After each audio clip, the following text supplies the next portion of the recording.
State of Decay 2 is an absolute blast, and it's honestly rather underrated in the broader gaming sphere.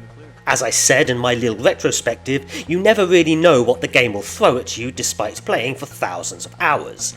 But this single player experience is more customizable than even that. So, I'm looking to bring something new and exciting, something to up the challenge and raise the stakes. And I've got a roster of 44 legacy survivors organised into 8 different classes with roughly equal representation ready to go. I've been thinking about new ways to play. We've seen this sort of thing on YouTube before, players setting self-imposed challenges and the like. I've done it myself. I've taken some of their ideas, mixed them with my own, and I've concocted 6 mutations of the game I call the 6 scenarios.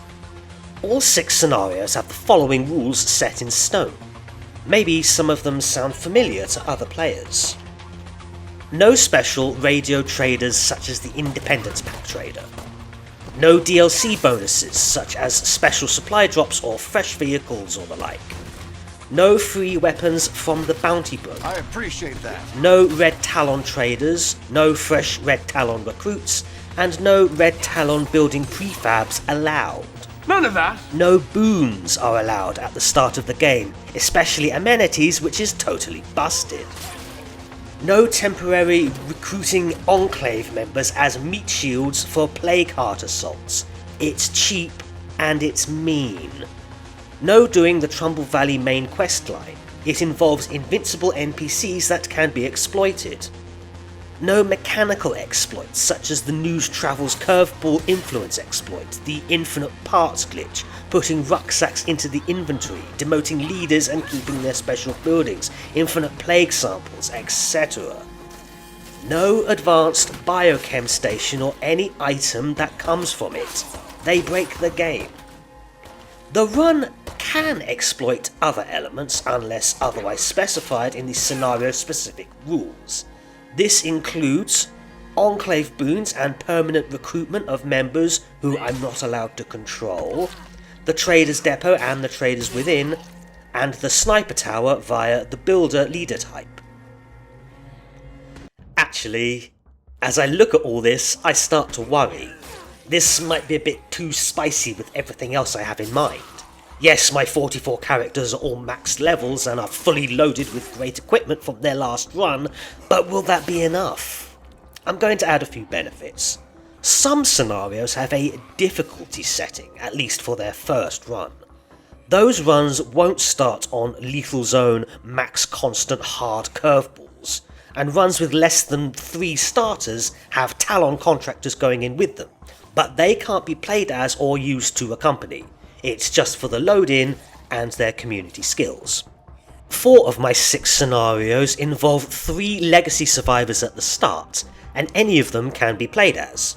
These 3 starters cannot be the same class or have the same 5th skill, but only those 3 can be played as. Should 2 starters die, the 3rd can then recruit new survivors if the rules had previously disallowed it, but new recruits can never be played as.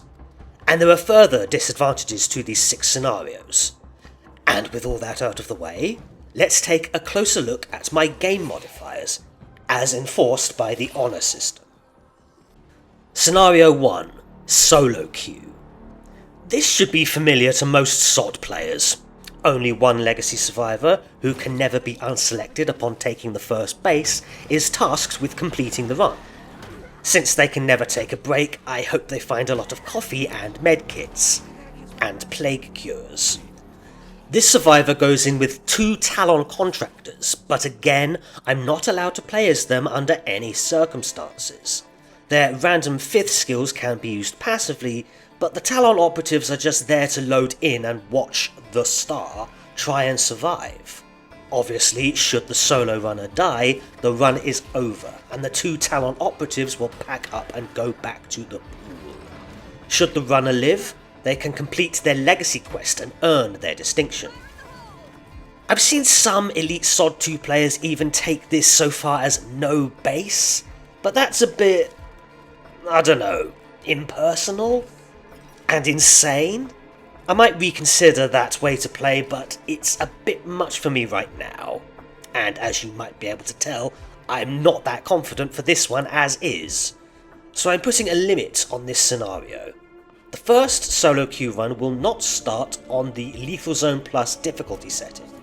I've instead made 6 difficulty settings to be shown on screen now. I'll start solo queue in difficulty D, hard, and with each successive victory I'll up the difficulty until we see a fatality. If nothing else, this is how we start legends around individual survivors. Scenario 2. No Infirmary. As the name suggests, this community cannot build an infirmary or field hospital under any circumstances ever. They also cannot move to a base that has a pre-built infirmary. As a result, these survivors will not be able to craft plague cure, passively heal, or use any medical mods during the run. They also can't heal partial blood plague infection, or even safely contain a fully infected survivor. They are allowed to buy or scavenge any medical items if they can, but the tension will always be on to avoid blood plague as much as possible. Becoming fully infected will be a death sentence. The 3 legacy survivors that load in together can all be played as, but they can't have the same 5th skill or be the same class. That's a rule for all scenarios with 3 survivors. One special rule I had to introduce for this particular scenario is that characters with the Sheriff Leader type cannot participate in this scenario because you will have to build a field hospital as part of the main quest, so they've been vetted out. Another modifier to this scenario is, like solo queue, it will be scaled on a progressing difficulty, starting at difficulty D, hard. It's also permitted for these communities to call enclaves and recruit as and when they want, but I can never play as anyone besides the starting 3, and I can't temporarily recruit other survivors to be cannon fodder for a plague heart assault as per the main rules. Regardless, I can imagine no infirmary runs being played very carefully. Injuries will stack up like infection. It's unlikely all 3 will survive the run. Scenario 3. No vehicles. This is the most straightforward of all the scenarios. Same starting rules apply, but the 3 amigos cannot drive a vehicle ever, under any circumstances. They can still climb on the roof and use the boot for storage, but they must never drive. And as I think about this more and more, I realise what a big deal this is. Survivors will have to run everywhere and keep running back for ineffective and lengthy supply runs. Botched plague heart assaults cannot be bugged out of easily, and you'll have to run to reach the heart in the first place. Vehicles are massive time savers and risk reducers for travelling and looting, but they're also the best weapons in the game. Backing over hundreds of zombies is practically an iconic sod-tooth staple at this point, but it's not allowed here. Consequently, I'm putting this scenario at a scaled difficulty setting, starting at difficulty D, hard, just like solo queue and no infirmary. Scenario 4, duo run. This modifier demands only 2 legendary survivors that must tag team each other and survive. The 2 cannot be the same class and cannot have the same 5th skill. The 3rd character loading in with them will be a Talon contractor who, like in solo queue, can't be played as but will offer their passive 5th skill to the pair. This challenge will go ahead at maximum difficulty, lethal zone with constant negative and extreme curveballs. And that's not all. The dynamic duo are not allowed to radio in new enclaves or even recruit anyone else until all plague hearts are destroyed. Only when all plague hearts are destroyed can they recruit, move base, and complete the leadership quests. Even then, I can only play as one of the 2 stars. I'm hoping both survive, but if one dies, the rest of the run will be that much harder. Scenario 5. No cheese. This scenario uses the same starting loadout and rules as no infirmary and no vehicles. I get 3 legacy survivors at the start, can only play as them, they cannot be the same class or have the same 5th skill, and if 2 die I can recruit other survivors. But what about the specifics? What does no cheese mean? Like many players, over the years I've enforced a lot of self-imposed rules on myself, and this mode combines all of them into one scenario. Number 1. No outposts can be claimed. So no extra resources, no quick switching, no supply dumping, and definitely no overpowered minefields for safe zones. Number 2. No radio commands for absolutely anything except getting stuck until all plague hearts are destroyed. You heard. No new enclaves, no resource hunting, and you couldn't even use the trader depot or sniper tower if you could get them until the town is clear of blood plague. Number 3. No new recruits until all plague hearts are destroyed or until 2 have died. Consequently, the starting 3 survivors will be stuck in the starting base until the town is cleared of blood plague. After that, they can radio and recruit until the leader quest is finished. This scenario basically blocks anything that's cheap or cheesy, and so the progressing difficulty will start at F, the maximum difficulty. And I'll add some additional rules to this one as I go. Scenario 6, No Fixing. The game is called State of Decay, so this scenario seeks to make that a reality. There's to be no repairing. No weapon can be fixed and will need to be replaced when it breaks, or maybe even before that. The same applies to vehicles. Once it blows up, that's it. So the moral is, be careful with your gear. Facilities also cannot be repaired if they are found in a broken state. Given how much I scavenge, this scenario might not be so bad. So I'm also throwing in an inability to craft resources, meds, ammo and food at the relevant facility.